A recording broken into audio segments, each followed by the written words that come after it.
ఓం నమో భగవతే వాసుదేవాయ. వసుదేవసుతం దేవం కంసచాణూరమర్దనం దేవకీ పరమానందం కృష్ణం వందే జగద్గురుం.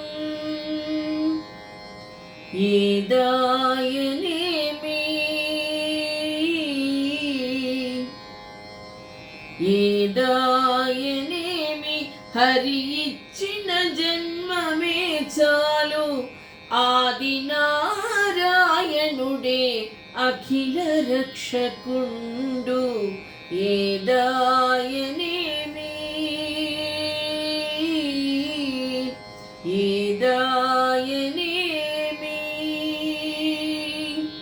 శునకము బతుకును సుఖమయ్యే తోచుగాని, శునకము బతుకును సుఖమయ్యే తోచుగాని, తనకది హీనమని తలచుకోదు.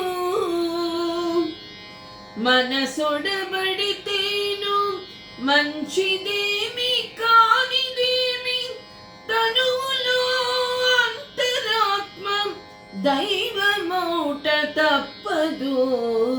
ఏదాయనేమి హరి ఇచ్చిన జన్మమే చాలు, ఆది నారాయణుడే అఖిల రక్షకుండు. ఏదాయనేమి.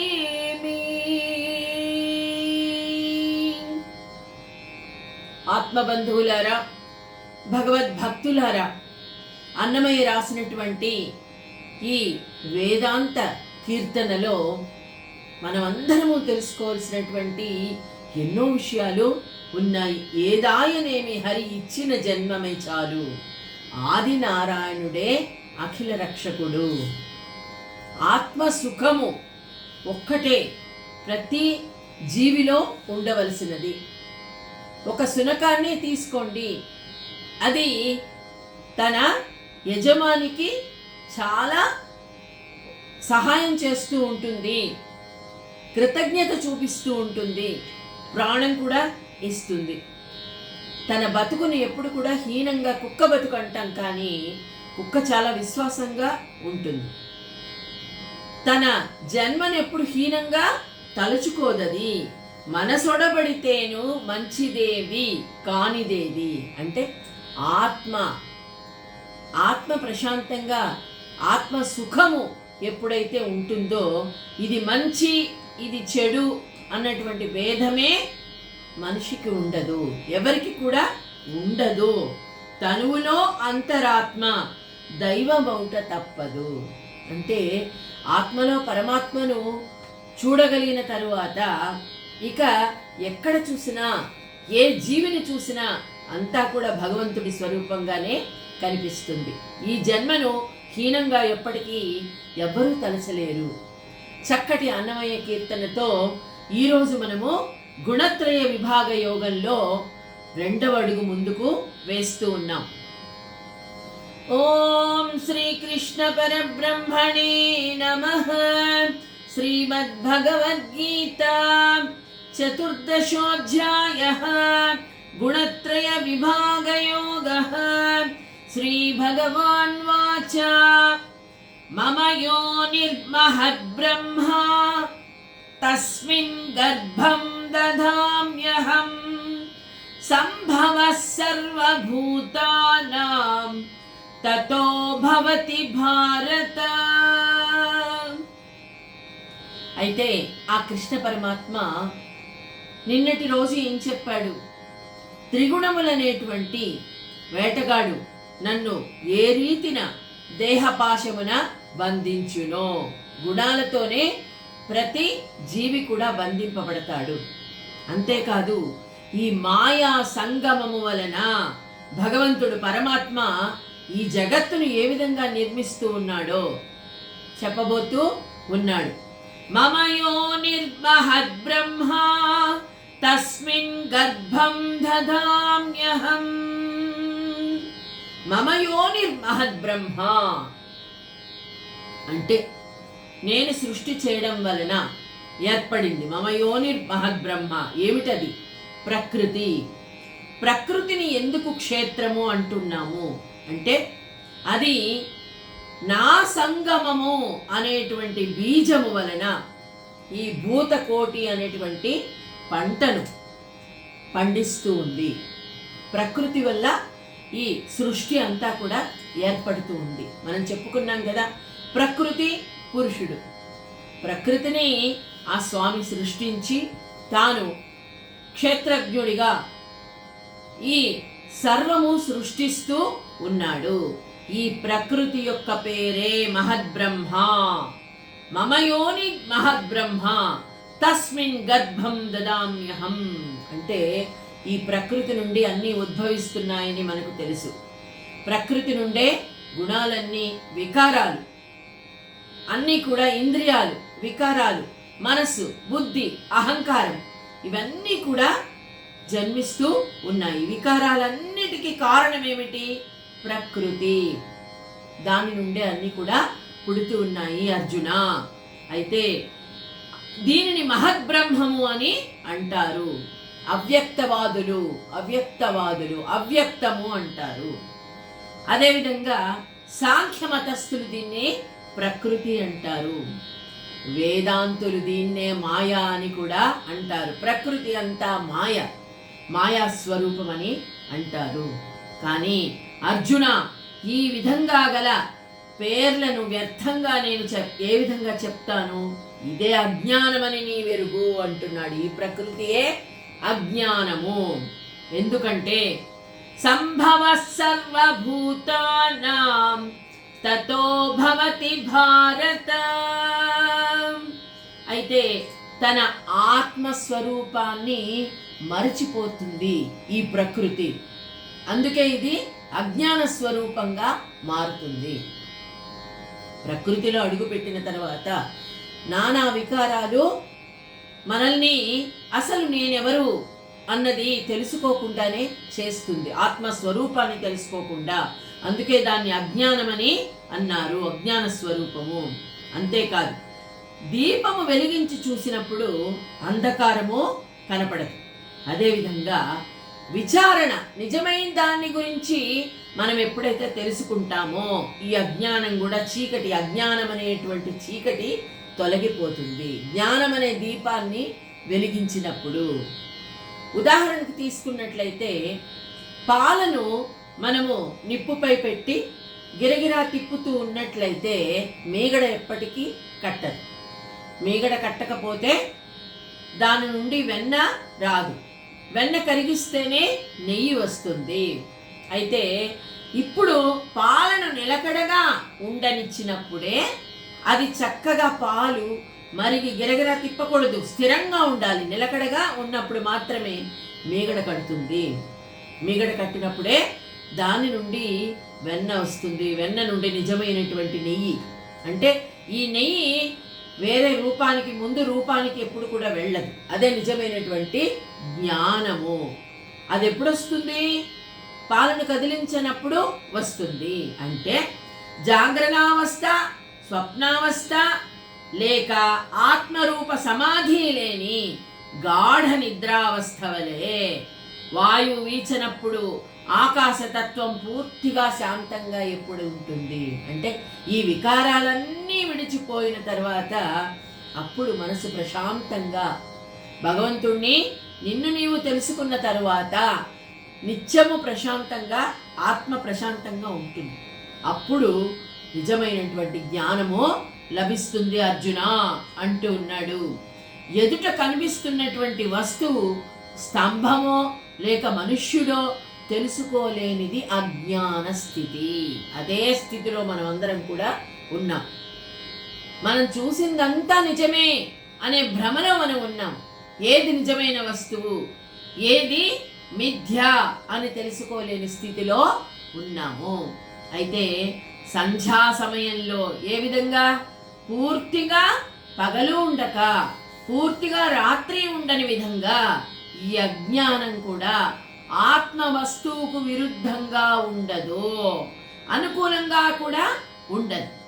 ఈ తీరున సత్యజ్ఞానము విరుద్ధ జ్ఞానము మధ్య ఉండేది సందేహావస్థనే అజ్ఞానము. తెలిసి తెలియని విడివిడి జ్ఞానం అంటారు కదా, మనకంతా తెలియదు, అలాని పూర్తిగా తెలియకుండా లేము.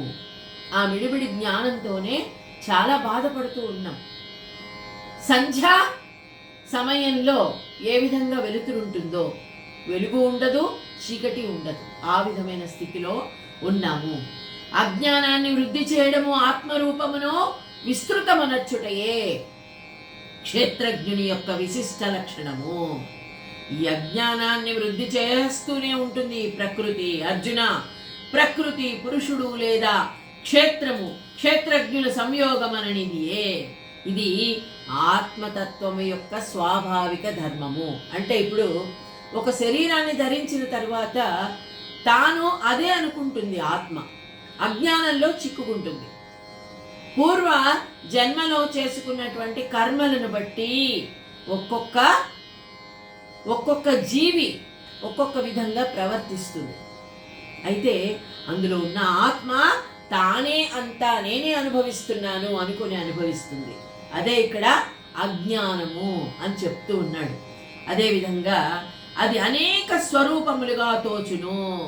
అయితే ఇటుల తోచుట వలన వీటిలో ఏ స్వరూపం నిజమైనదో, ఏది వాస్తవికమో, ఏది అసత్యమైనదో మరియు అవాస్తవికమైనదో దానికి బోధపడదు.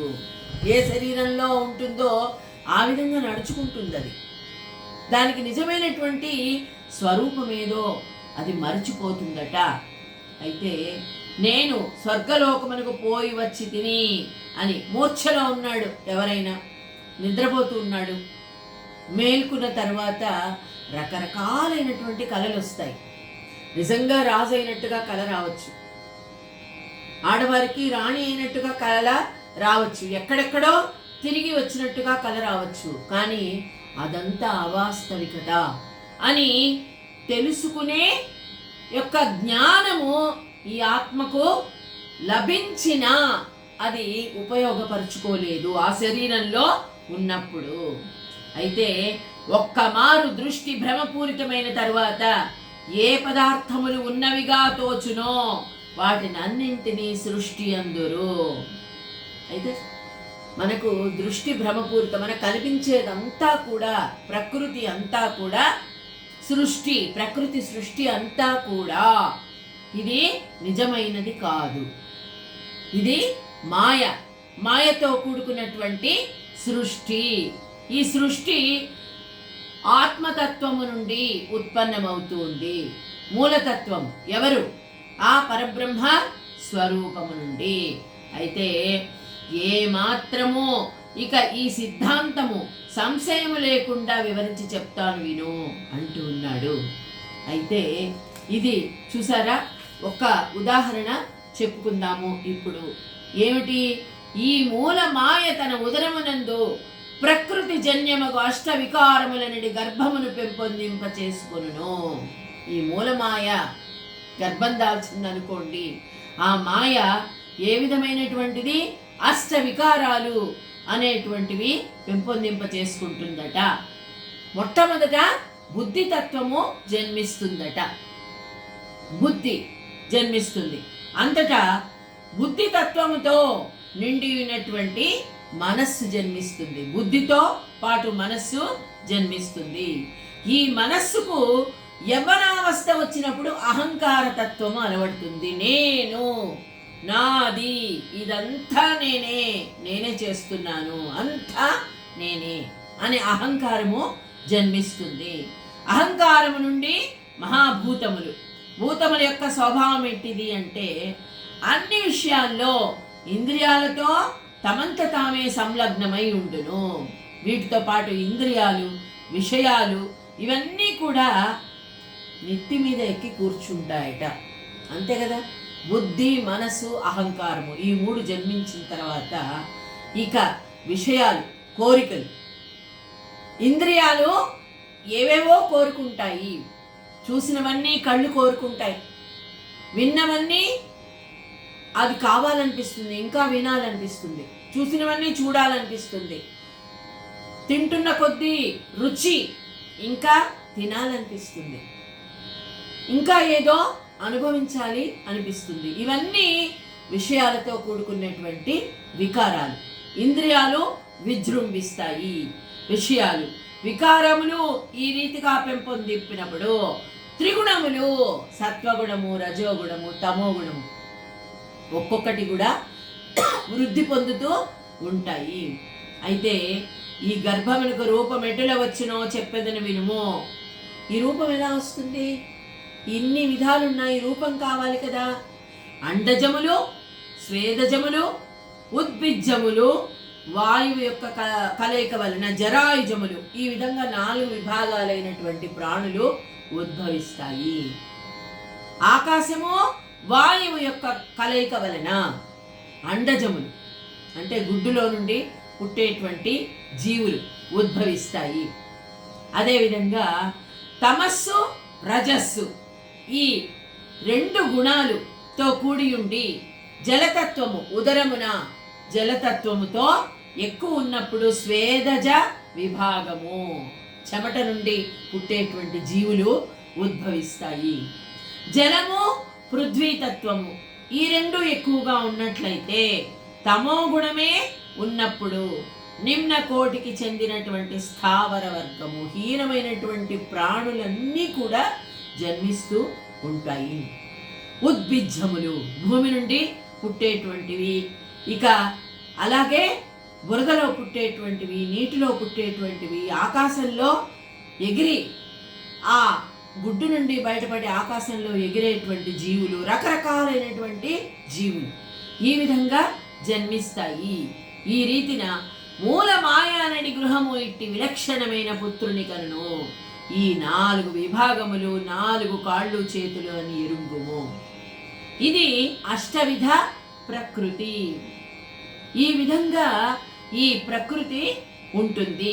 ఈ మాయ అవయవములందు నానా విధములకు నామరూపములు గల నగలను అలంకరించి నిత్య నూతనమగు అజ్ఞాన దుగ్ధమును త్రాగించును. అంటే ఏంటి?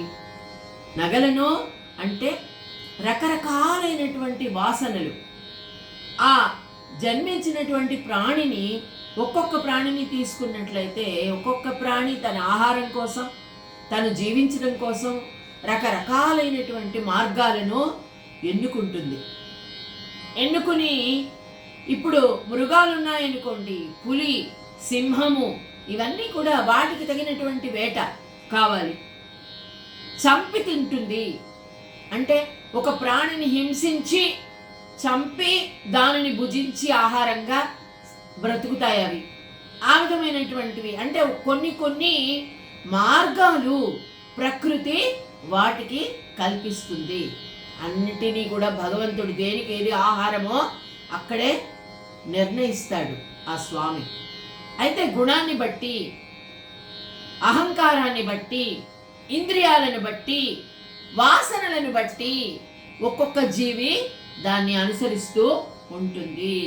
అయితే తన ఏకైక చరాచర స్వరూపుడకు అప్రతిమ సుందర బాలుని ప్రసవించి ప్రకృతి ధన్యురాలుగా తలుచుకుంటుందట. రకరకాలైన జీవులు, 84 కోట్ల జీవరాశులు ఇక్కడ పుడుతూ ఉన్నాయి. రకరకాలైన అలవాట్లు, రకరకాలైనటువంటి ఆహారము, అవి తిరిగేటువంటి ప్రదేశాలు, అవి నడుచుకునేటువంటి తీరు, ఈ విధంగా రకరకాలుగా ప్రకృతి సృష్టిస్తుంది. అయితే ఆటలాడి అలసిపోయినప్పుడు మహాప్రళయమనడే శయ్యపై స్వస్థుడై నిద్రించును. ఎప్పుడైతే పాపం పండుతుందో, అన్యాయమో ఎక్కువ అవుతుందో అప్పుడు అంతరించిపోతుంది ప్రకృతి, అంతరించిపోతుంది. ప్రకృతి విలయ తాండవం చేస్తుంది. ఏ విధంగా? మహాప్రళయము సంభవిస్తుంది. తుఫాను రూపాల్లో కావచ్చు, భూకంపాలు కావచ్చు, అనేక విధాలైనటువంటి అంటే యాక్సిడెంట్స్ రూపంలో కానీ రకరకాలుగా మనుషులు మళ్ళీ చనిపోతూ ఉంటారు, మరణిస్తూ ఉంటారు, మళ్ళీ జన్మను ఎత్తుతూ ఉంటారు. ఈ విధంగా అజ్ఞాన మోహము చేత క్రీడిస్తూ యుగ పరంపరలు అనేటువంటి అడుగులు ఇడుతూ ఉంటాడు జీవి.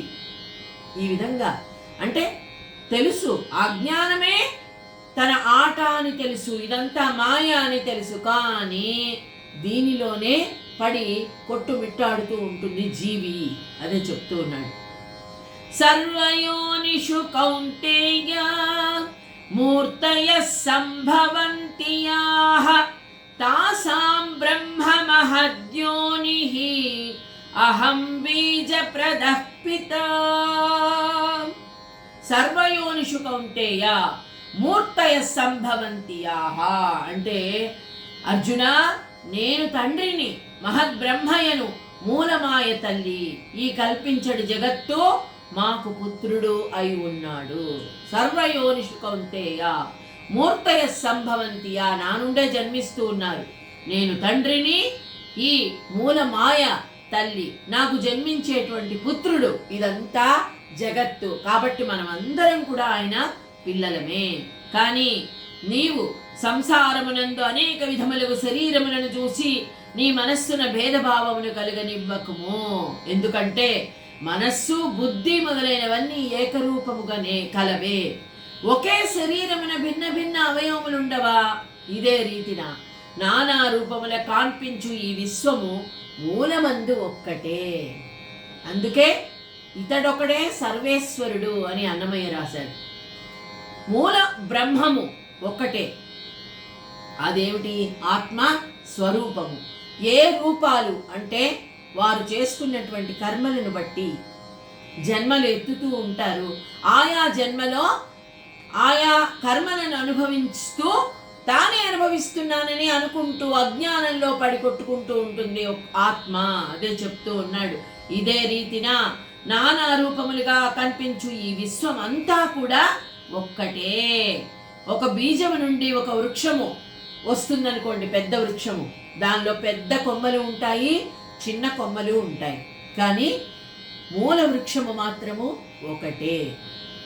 ఆ కొమ్మకు అనేక రకాలైనటువంటి చిరు చిరు కొమ్మలు చాలా ఉంటాయి, శాఖలు, శాఖోపశాఖలుగా ఎదుగుతుంది వృక్షము, కానీ మూల వృక్షము ఒకటే.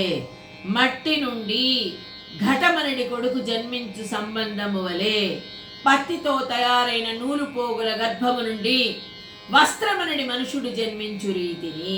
అంతే కదా, పత్తి నుండి నూలు పోగులు వడుకుతారు, ఆ నూలు పోగుల నుండి వస్త్రాన్ని తయారు చేస్తారు, కానీ మూల వస్తువు ఏమిటి? పత్తి. అదేవిధంగా మట్టితోనే కదా కుండను తయారు చేస్తారు, దానికి రకరకాల రంగులు పూస్తారు, దాన్ని అనేక విధాలుగా ఉపయోగించుకుంటారు కదా, కానీ మూలమైనది ఏమిటి? మట్టి. ఆ మట్టి మాత్రమే మూలమైనది. అదేవిధంగా సాగరమునకు తరంగమునండి సంతతి కలుగునట్టి సంబంధము వలననే సముద్రము వేరే, అలలు వేరే కానే కాదు. మనం ఎన్నోసార్లు చెప్పుకున్నాం. సముద్రము నుండే అలలు లేస్తాయి, అది కూడా తరంగాలు అని వేరే పేరు పెడతాము, కానీ అది కూడా సముద్రమే, అది కూడా సముద్రం యొక్క నీరే. ఈ చరాచర జగత్తుతో కూడా నాకట్టి సంబంధమే ఉన్నది. అంటే భగవంతుణ్ణి సముద్రంగా తలుచుకున్నట్లయితే ఈ సృష్టి అంతా కూడా అలల వంటివి. ఎప్పుడెప్పుడు ఆ పొంగుతుందో ఆ అల పైకి లేస్తుంది. పున్నమి నాడు ఎక్కువైనట్లుగా అలలు లేస్తాయి, మళ్ళీ అమావాస్య వచ్చినప్పుడు సముద్రం వెనక్కి లాక్కుంటుంది. అదేవిధంగా పుట్టించడము, ఈ సృష్టి పోషించడము, చివరికి తనలో తను ఐక్యం చేసుకుంటాడు ఆ స్వామి కదా, లయం చేసుకుంటాడు. అదే పద్ధతి చెప్తున్నాడు. సర్వయోనిషు కౌంతేయ మూర్తయః సంభవంతి యాః తాసాం బ్రహ్మ మహద్యోనిః అహం బీజప్రదః పితా. కాబట్టి అగ్ని, జ్యోతి రెండు కేవలము అగ్నే, అంతే కదా. అగ్ని నుండే జ్యోతి, అనేక రకాలైనటువంటి దీపాలను వెలిగిస్తాం మనం కదా. ఈ విశ్వం అంతా కూడా నేనే. ఈ నిజము నిర్దోషము జ్ఞానాన్ని నీ మనస్సున పదిలపరుచుకో అని చెప్తున్నాడు. అంటే మనకు కనిపించేటువంటి ప్రకృతి, ఈ సృష్టి, ఈ భగవంతుడు విశ్వవ్యాపకుడు. ఆయన వలననే ఇదంతా కూడా జరుగుతుంది సృష్టి. తాసాం బ్రహ్మ మహద్యోనిః అహం బీజ ప్రదఃపితాః. నేను స్వయంగా నన్ను నేను భిన్న శరీరాలలో భిన్న భిన్నముగా కనిపించినట్లుగా చేస్తూ ఉన్నాను. మనకు ఆశ్చర్యం వేస్తుంది. ఒక్కొక్కసారి చాలా మందిని చూస్తూ ఉంటాం, ఒకే విధమైనటువంటి వారు 7 మంది ఉంటారు, పోలికలు కలిగినటువంటి వారు ఈ ప్రపంచంలో అని చెప్తూ ఉంటారు. ఒకే కుటుంబంలో ఉన్న పోలికలు లేకుండా చాలా మంది కూడా ఉంటారు. అందరికీ 2 కళ్ళు ఉంటాయి, ఒక ముక్కు, ఒక నోరు, ఒక నాలుక, 2 చెవులు. ఇవే అవయవాలున్నా సరే భిన్నమైనటువంటి రూపాలు కలిగి ప్రతి ముఖానికి తేడా ఉంటుంది. ఎందుకని? అది భగవంతుడి సృష్టి. భిన్న భిన్న రూపాలలో నేను కనిపిస్తూ ఉంటాను. నేను స్వయంగా నన్ను నేను భిన్న స్వరూపాలలో కనిపించినట్ల చేతును. ఇటుల చేయుటకు గల కారణము ఉత్పన్నము నచ్చి త్రిగుణములని బంధనమేనని నీవు ఎరంగుము. ఎందుకు ఈ విధంగా? త్రిగుణాల వల్లే, అంటే సత్వరజస్తమో గుణాలు. ఈ గుణాల వల్లే వివిధాలైనటువంటి రూపాలను నేను ధరిస్తాను. స్వప్నములో మన మరణమునే చూచు రీతిని కామెర్ల వ్యాధిచే రోగి యొక్క కనులే పసుపు వన్న కలవిగా అయినప్పటికీ అతనికి ప్రపంచమందలి వస్తువులన్నీ పసుపు రంగుగానే కనిపిస్తాయి కదా. కామెర్ల రోగికి లోకమంతా పచ్చగానే అనిపిస్తుంది అంటారు. అదేవిధంగా యద్భావం తద్భవతి. మనం ఏ విధమైనటువంటి దృష్టితో చూస్తే ప్రపంచం మనకు ఆ విధంగా కనిపిస్తుంది. కాబట్టి ప్రపంచమందలి వస్తువులన్నీ ఏ విధంగా కనబడతాయో, సూర్యుడు ప్రకాశించిన తర్వాత మేఘాలు కనిపించు రీతిని, మేఘములు సూర్యప్రకాశము వల్లనే కనిపించు రీతిని, మన నీడను మనమే చూచి భయపడు రీతిని అనేక విధాలకు శరీరములు చూపించి భేదభావమును పొందుదును. మనం అనుకుంటాం, ఏమిటి వీరు ఈ విధంగా ఉన్నారే, వీరు చాలా అందంగా ఉన్నారే, వీరు చాలా భయంకరంగా ఉన్నారే, వీరు చెడ్డవారా, వీరు మంచివారా?